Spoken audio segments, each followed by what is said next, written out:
How's it going, guys? Vaibhav here, and over the past few months I've gotten into Rocket League. By no means is this a new game, but given that it's a free game, I thought I'd give it a try. Now, with the stress that comes with Call of Duty Warzone, those are the typical games I usually play, so Rocket League was a completely different ball game, no pun intended, for me. So I had to get used to the whole aerial dynamics, I had to get used to getting boost, and I had to get used to playing with a lot of people and crashing into a lot of people as well. And I've been getting better at it slowly and arguably, and I've been streaming my progress over on Twitch. So if you want to check that out and maybe see my progress going from the division that I'm in currently all the way to Platinum, make sure you check out my Twitch. But among all of this though, Rocket League is now available on smartphones, both on Android as well as iOS, and I thought I'd check it out because this is incredibly interesting. Currently, the game isn't actually available for everyone, so it's gonna come out sometime in the summer or over the next couple of months,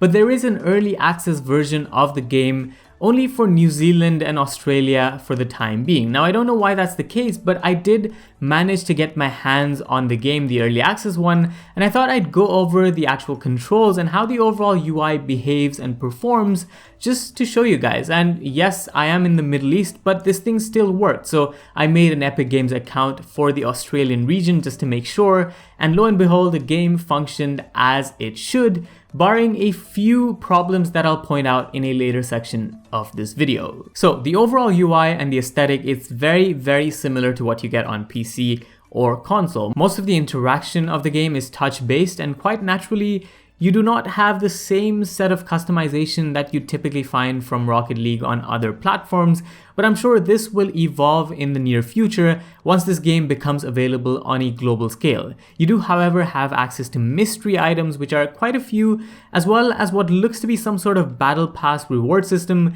which obviously evolves as you level up, and this is something that maybe will become better as we see more seasons to this Rocket League mobile game. What I'm going to do now is guide you through the tutorial just so you have an idea of the controls in the game. The movement is fairly easy, it's controlled via a joystick on the left, and getting used to this is quite intuitive. It takes just a few minutes, and once you're down, it's pretty much very natural. The boosting control is on the right side, and that too feels very intuitive. So overall, the controls are well designed and they can be customized. Now, the training process is actually a great way to get used to all of the controls. So I've got to say, for any newcomer to Rocket League who might have heard it for the first time, this is great. Of course, with time, you will get better at managing the car's direction, and in terms of boost, it also auto-replenishes when you're on the ground, which is something that's a bit different from PC or console Rocket League. You can also delve into training to further get used to this 2D layout on Rocket League Sideswipe, but once you're familiar, you get 2-minute long competitive play options for 1v1,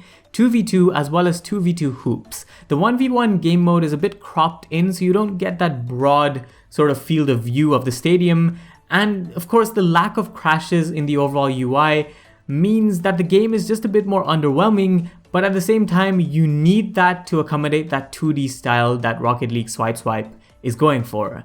With the 2v2 version, the field of view is definitely increased and there's a bit more competition involved when it comes to making plays. I'm not good at aerials even when it comes to console or PC, let alone this mobile variant, but this does serve as a good time pass game. Also, you would have noticed that throughout the visuals that I've shown you so far, there is some level of lag to these games, and I think that is to do with the current availability of the servers for the mobile version of Rocket League, as I think that the limited access is only present in a certain few regions, as I said, New Zealand as well as Australia, and that's why I've made this separate Epic Games account.